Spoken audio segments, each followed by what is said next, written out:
Cramer's rule जो होता है इसमें बेसिकली कि बड़ा आसान सा मेथड है जिसमें जस्ट हम फार्मूलाज को इस्तेमाल करके तो क्वेश्चंस को करते हैं और उनको अप्लाई करने से फार्मूला को अप्लाई करने से पहले जो है ना मैं आपको बता देती हूँ कि पहले इनको जो है ना हम फॉर्म में लिख देते हैं, यानी कि ए एक्स और बी की फॉर्म में लिख देते हैं। ठीक है, यानी कि जो कोफिशिएंट्स हैं एक्स और वाई के उन्हें हम इस मैट्रिक्स में लिख देते हैं, जो कि हमारे पास क्या बन जाएंगे 2 6 y 5। ठीक है जी, सॉरी वाई नहीं आएगा, वाई का कोफिशिएंट हमारे पास 1 है। ठीक है, जिसके साथ कुछ भी नहीं ना होता, यानी कि कोफिशिएंट नहीं होता तो कोफिशिएंट 1 होता है, तो हमारे पास क्या आ जाएगा 2 1 6 5। और इनके जो भी आपके पास क्वेश्चन में गिवन होगा ना साइन, जैसे इन सब के साथ तो प्लस है तो मैंने प्लस ही रहने दिया, किसके साथ माइनस हो तो आपने यहाँ पे माइनस ही लिखना है। ठीक है जी, और ये हमारे पास साथ आ जाएगा मैट्रिक्स एक्स जिसमें हमारे पास होते हैं वेरिएबल्स एक्स वाई, और ये आ गया हमारे पास बी मैट्रिक्स जिसमें हमारे पास 3 1। ठीक है, मैं लिख भी देती हूँ, ये ए मैट्रिक्स है, ये एक्स मैट्रिक्स है और ये हमारे पास बी मैट्रिक्स है। ठीक है, अब इसमें हम लोग दो फार्मूला यूज करते हैं, क्रैमर्स जो रूल है इसमें हमारे पास होता है कि x is equal to A x divided by determinant of A, और जो y होता है ना इसमें हमारे पास यूज होता है कि determinant of A y divided by determinant of A. ठीक है, तो इस इन डिटर्मिनेंट को फाइंड करने से पहले ए एक्स और ए वाई को फाइंड करने से पहले हम लोग डिटर्मिनेंट ऑफ ए फाइंड कर लेते हैं, क्योंकि अगर डिटर्मिनेंट ऑफ ए 0 हो जाए ना तो क्वेश्चन आगे सॉल्व नहीं हो सकता। तो डिटर्मिनेंट ऑफ ए क्या हो जाएगा हमारे पास, determinant of A is equal to determinant of 2 6 1 5। This implies A और डी को आपस में मल्टीप्लाई कर देंगे, यानी कि 2 इंटू 5 दरमियान में माइनस का साइन, एंड बी और सी को आपस में मल्टीप्लाई कर देंगे 6 इंटू 1, यानी कि हमारे पास क्या आ जाएगा 5 2 10 माइनस 6 यानी कि 4। डिटर्मिनेंट ऑफ ए क्या आ गया हमारे पास 4 आ गया, यानी कि ये क्या है नॉट इक्वल टू 0 है ना, यानी कि ये क्वेश्चन इजीली सॉल्व हो सकता है। अब हम क्या करेंगे, अब मैं आपको बताती हूँ कि हम लोग ए एक्स और ए वाई किस तरह फाइंड करते हैं। तो ए एक्स हम लोग इस तरह फाइंड करते हैं कि जो हमारे पास गिवन मैट्रिक्स ए होता है ना, इसका जो फर्स्ट कॉलम होता है इसके बीच में हम क्या कर देते हैं बी की वैल्यू को डाल देते हैं, यानी कि जो फर्स्ट कॉलम है इसमें बी की वैल्यू को, फर्स्ट कॉलम ऐसे कि हमारे पास 2 6, तो हमने 2 6 नहीं लिखना ए एक्स में, उसकी जगह हम क्या लिख देंगे 3 1, तो 3 1, और सेकंड कॉलम ए का जो है वो वैसे ही होगा जैसे कि 1 5। ठीक है जी,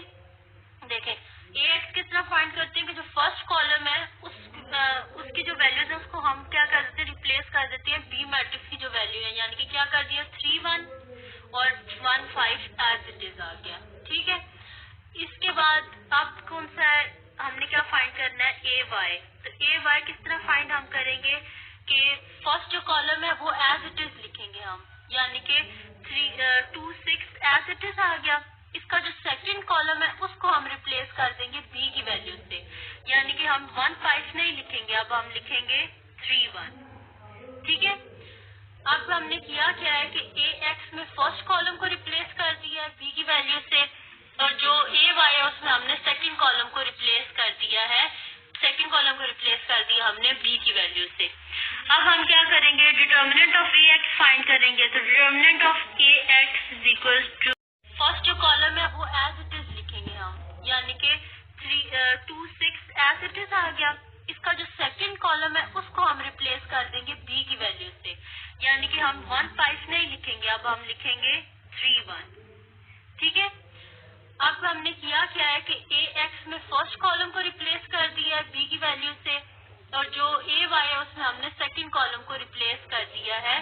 सेकंड कॉलम को रिप्लेस कर दिया हमने बी की वैल्यू से। अब हम क्या करेंगे determinant of A X find करेंगे, तो determinant of A X is equal to determinant of 3 1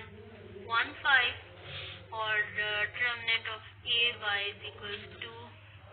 determinant of 2 6 3 1। ये हो गया हमारे पास। अब क्या होगा हमारे पास के ये जो हमने फाइंड कर लिया ए एक्स और A y find, sorry determinant of A x और ए वाई लिख लिया। अब सिंपल जिस तरह हमने डिटर्मिनेंट फाइंड कर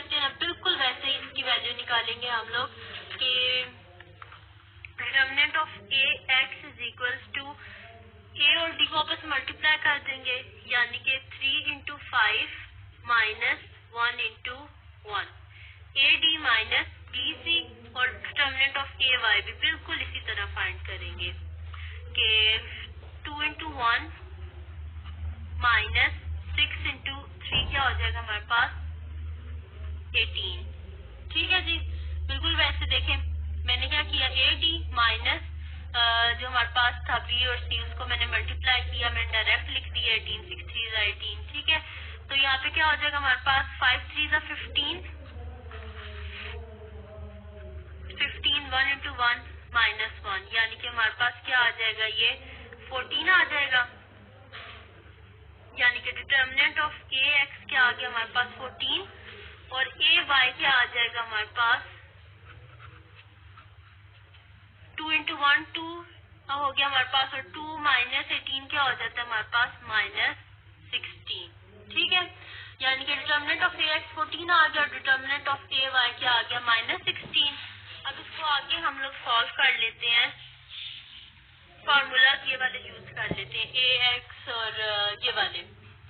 कि x is equal to determinant of A x divided by A and y is equal to determinant of A y divided by determinant of A. तो x क्या हो जाएगा हमारे पास determinant of A x divided by determinant of A, और y क्या हो जाएगा हमारे पास determinant of A y divided by determinant of A. ठीक है जी, तो डिटर्मिनेंट ऑफ ए एक्स क्या है हमारे पास, ये जो हमने फाइंड किया था 14 है, डिवाइडेड बाय डिटर्मिनेंट ऑफ ए क्या हमारे पास 4 है। ठीक है जी, 14 को क्या कर देंगे, डिवाइड कर देंगे हम 4 से x, और y में हम क्या कर देंगे, डिटर्मिनेंट ऑफ ए वाई क्या आया था हमारे पास माइनस 16, तो यह क्या आ जाएगा हमारे पास माइनस 16 डिवाइडेड बाय 4 आ गया हमारे पास। ठीक है, यह आ गया हमारे पास के माइनस 16 डिवाइडेड बाय 4। अब 2 7 14 एंड 2 2 4 और 4 1 4 4 4 16, यानी कि x आ गया हमारे पास 7/2 और y आ गया हमारे पास -4। ये हमने फाइंड कर ली है x और y की वैल्यू, जिसमें x हमारे पास आ गया 7/2 और y आ गया हमारे पास -4। तो ये था जी क्रैमर्स रूल, जिसमें हमने ये दो फार्मूलाज थे, इनको यूज करके हमने x और